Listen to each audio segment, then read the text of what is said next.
Today's video is on topic 1.14a, dividing fractions, whole numbers, and mixed numbers. So today we're going to learn about the reciprocal of a fraction, and then we're also going to divide fractions. First up, we need to think about how fractions are different than whole numbers in terms of division. When we divide whole numbers, we go from a larger number and our answer becomes smaller. For example, 20 divided by 4 equals 5. So we can always expect that we begin with a total and we divide by a number and we get a smaller answer. But a lot of times with fractions, we actually get a bigger answer. So we want to take a look at why when you take 1/3 divided by 1/6, you end up getting a number that's bigger than both of them. So here we have a granola bar, and let's say that we divide it into thirds to get our first number, the 1/3. So we divide it here, and we divide it here, and then we're at the point of our picture down below. So now we have a third here, and 2/3, and 3/3. So we're just going to focus on the first one, the 1/3, and we're going to then divide 1/3 by 1/6. So we're dividing by 1/6 here, here, and here. So how many pieces are in 1/3? So if we focus on that first third that we looked at, then yes, there's 2 pieces. So we get an answer that is larger than the fractions because 1/3 divided by 1/6, something funny happens. We're going to see what that is when we look at the word reciprocal. So the truth of the matter is, what's funny that's going on is that in fractions, division doesn't actually exist. What we need to do is multiply. So when any number is divided by a fraction, whether that's a fraction or a whole number, what we need to do is multiply the number by the reciprocal of the divisor. And what are reciprocals? Reciprocals are the inverse of a fraction. So if we have the fraction 3/5 and we want to find the reciprocal, what we're going to do is flip it. Flip it on its end, and so we'll end up with 5/3. So those are our 2 reciprocal fractions, and now we're going to look at 3 more examples. So what is the reciprocal of a whole number 6?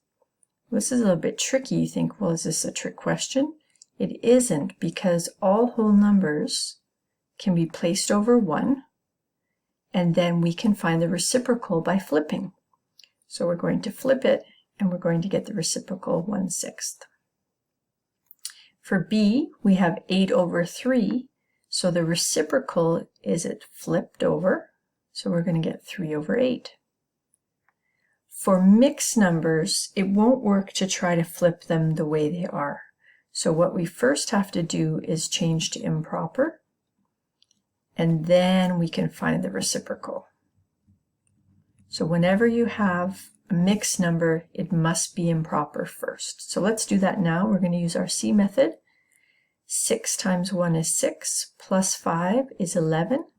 So we get 11/6, and now the reciprocal is the flipped 6/11. So now we can see why we're getting bigger numbers when dividing fractions, because really we're doing the flip, we're finding the reciprocal, and we're multiplying. And we know with multiplication that we end up getting larger numbers. So we're going to look at example number 1. We are going to multiply by the reciprocal. So our first fraction stays the same. Okay, we're going to change our division symbol to a multiplication symbol, and then we're going to do the opposite. So we're going to flip or do the opposite here. So we're going to keep the 3/4, we're going to change to multiplication, and we're going to flip. Okay, so this is going to become 5/4. Now it doesn't matter that we have the same denominator. We can't get mixed up with the adding and subtracting rules. With multiplication and division, which really is multiplication, we can have different denominators, and we simply multiply numerator times numerator, denominator times denominator. So 3 times 5 is 15, and 4 times 4 is 16. So the result of 3/4 divided by 4/5 is 15/16. For example 2, we have 3/4 divided by 6.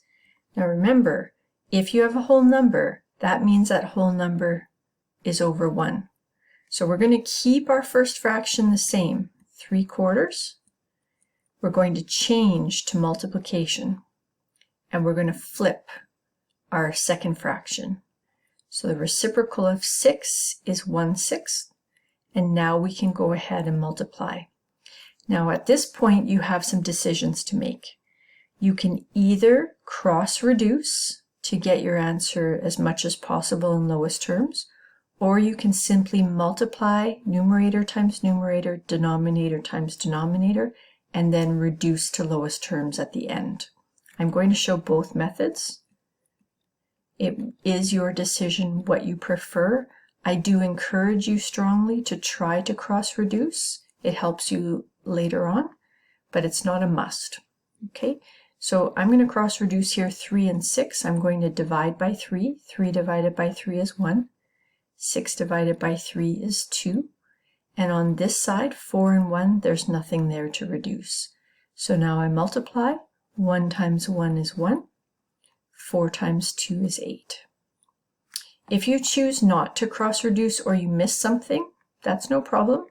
We're going to multiply. 3 times 1 is 3, and 4 times 6 is 24. And at this point, you would have to reduce. Divide by 3, divide by 3, getting the same result, 1/8. Example 3, we have 5/6 divided by 3 and 1/8. We need to change this to an improper fraction before we flip it. So we're going to have 5/6 divided by 8 times 3 is 24, plus 1 is 25. Now be careful. Rewrite below to keep the steps in order. 5/6 stays the same. Change to multiplication and flip to the reciprocal. 8 over 25. I am going to cross-reduce here. I have 5 and 25. 5 divided by 5 is 1. 25 divided by 5 is 5. 6 and 8, I can divide them both by 2. 6 divided by 2 is 3, and 8 divided by 2 is 4. Now I can go ahead and multiply. 1 times 4 is 4, and 3 times 5 is 15. My result is 4/15.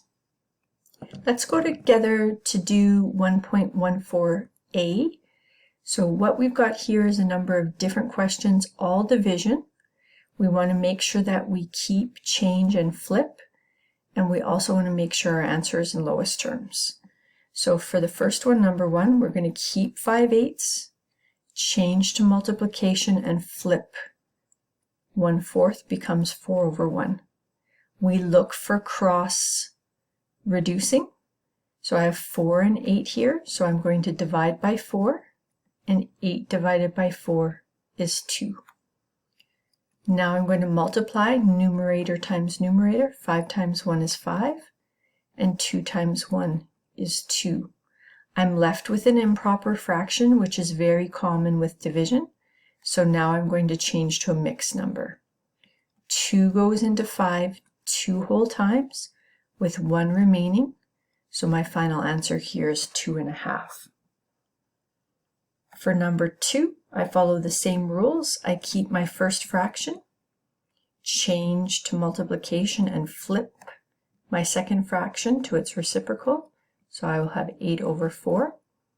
I look for cross reducing. So I'm going to divide by 2. 2 divided by 2 is 1. 8 divided by 2 is 4. And then 4 and 6, same goes. Divide by 2. 4 divided by 2 is 2. 6 divided by 2 is 3. 3 times 4 for my numerator is 12, and 1 times 2 is 2. And I'm going to do the same thing, going to divide up. This time, 2 goes into 12 evenly with no remainder, so my answer is the whole number 6. For number 3, I need to change my first fraction, my first mixed number, to an improper fraction using the C method. 2 times 2 is 4, plus 1 is 5 over 2. I'm going to change from division to multiplication, and I'm going to flip my second fraction. 1/2 becomes 2 over 1. I have perfect cross reducing here. Divide by 2 equals 1. Divide by 2 equals 1. My final answer here is going to be 5 over 1. And as a best practice, I want to express this as the whole number 5. I can drop that 1 denominator. Number 4, I have 5 divided by 1/4. 5 is the same thing as 5 over 1. I'm going to change to multiplication and flip. 1/4 becomes 4 over 1. There's nothing to cross reduce. 5 times 4 is 20. 1 times 1 is 1. So my final answer is 20. And if you don't want to show the 20 over 1, you don't have to. You can go right to the final step if you're ready for that. So good luck on the exercises, and we'll work together on 1.14b in class.